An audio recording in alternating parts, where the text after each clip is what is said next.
La parole de Dieu est un trésor inestimable. Ne laisse pas ta Bible fermée. Oh non, non. Lis-la, médite-la, nourris-toi. Lis-la, médite-la, nourris-toi. Bonjour. En ce jour-là, le Seigneur de l'univers préparera pour tous les peuples un festin sur sa montagne. Quelle belle parole que ces premiers mots tirés du livre du prophète Ésaïe au chapitre 25. Le Seigneur de l'univers préparera pour tous les peuples un festin sur sa montagne. Mais de quoi s'agit-il? De quel festin le Seigneur nous parle-t-il? Sur cette montagne, c'est là que le Seigneur supprimera la mort pour toujours. Le Seigneur Dieu essuiera les larmes sur tous les visages. Voilà ce qu'a promis le Seigneur. Et notre texte se conclut ainsi. On dira ce jour-là, c'est lui qui est notre Dieu. Nous comptions patiemment sur lui et il nous a sauvés. Oui, c'est dans le Seigneur que nous avons mis notre espoir. Quelle joie, quelle allégresse de l'avoir comme sauveur. Mes amis, c'est une magnifique espérance, n'est-ce pas? Un projet qui dépasse tout ce que nous pouvons imaginer. Or, dans cette espérance, nous dit Ésaïe, est associé un festin. Un festin d'ailleurs auquel Jésus fait assurément écho dans sa parabole de Luc chapitre 14, lorsqu'il dit, je cite, qu'un homme offrit un grand repas auquel il invita beaucoup de monde. À l'heure du repas, il envoya son serviteur dire aux invités « Venez car c'est prêt maintenant ». Mais tous, l'un après l'autre, se mirent à s'excuser.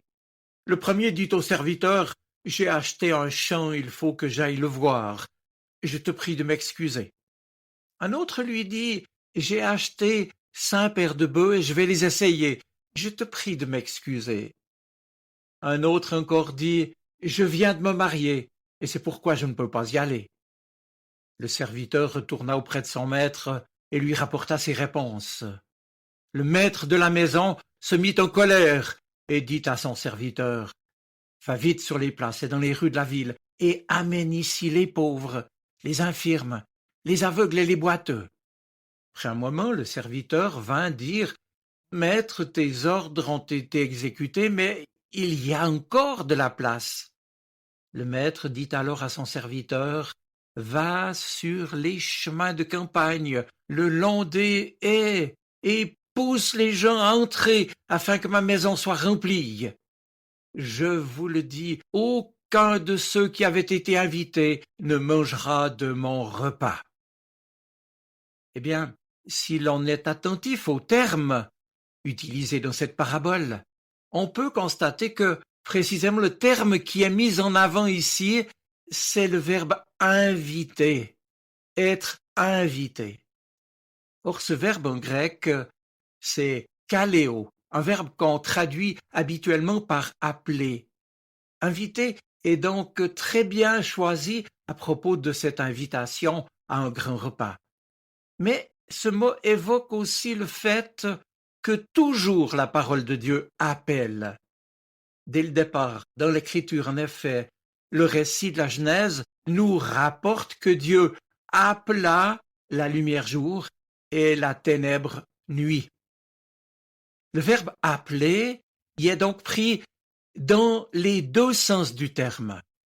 Dieu appelle, c'est-à-dire qu'il donne le nom, et nous savons que le nom, c'est l'identité profonde de la chose dans le monde hébraïque, et puis, en même temps, Dieu appelle au sens de « inviter à venir », car le mot hébreu qui dit « appeler » ici, c'est donc bien le mot qu'on peut traduire par « convoquer ». Dieu ensuite va convoquer, appeler l'humanité.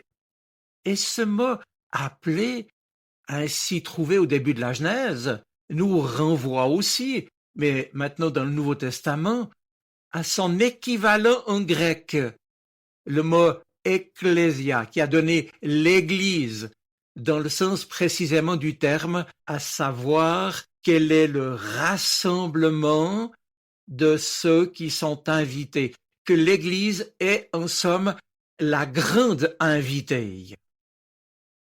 Mais revenons à la parabole.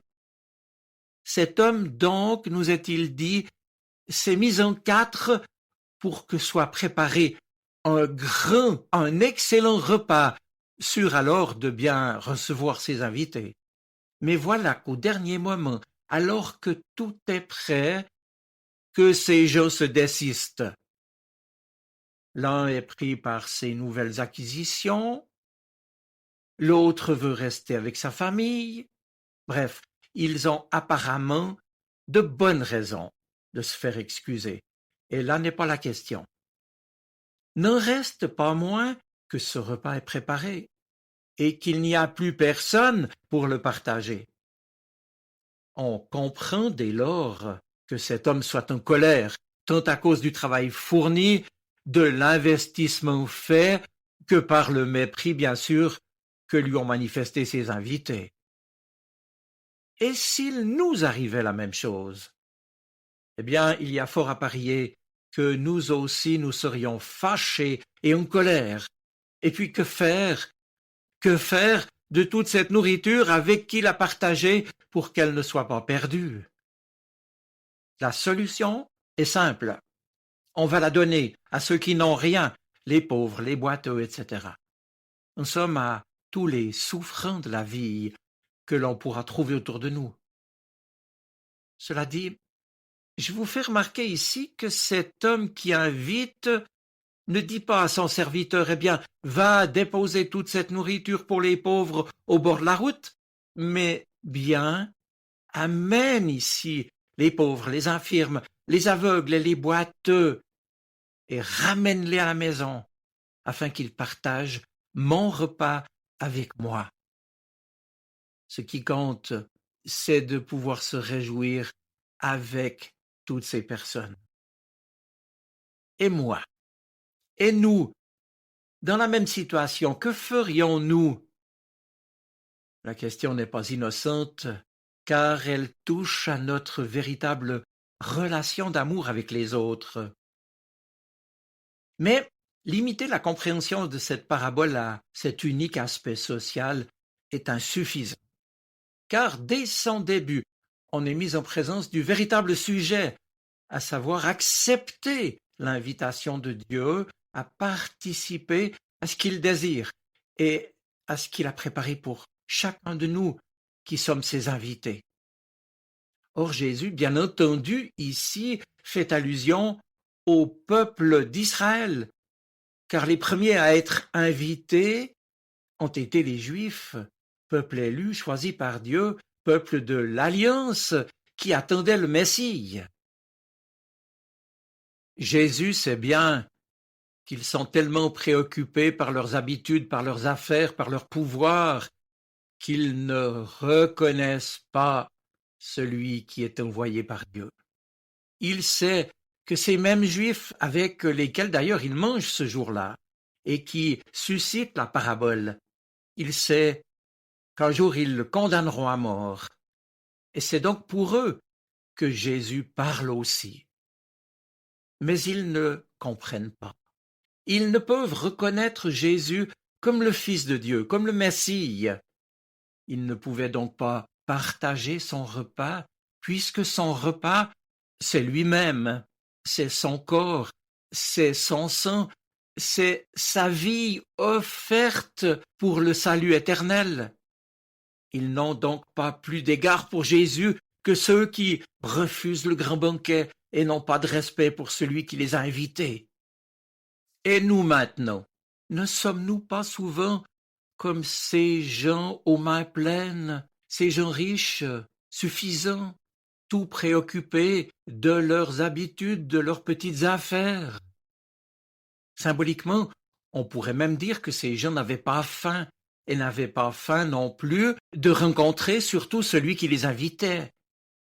Comme des enfants trop gâtés, ils refusent et méprisent ce qui leur est offert.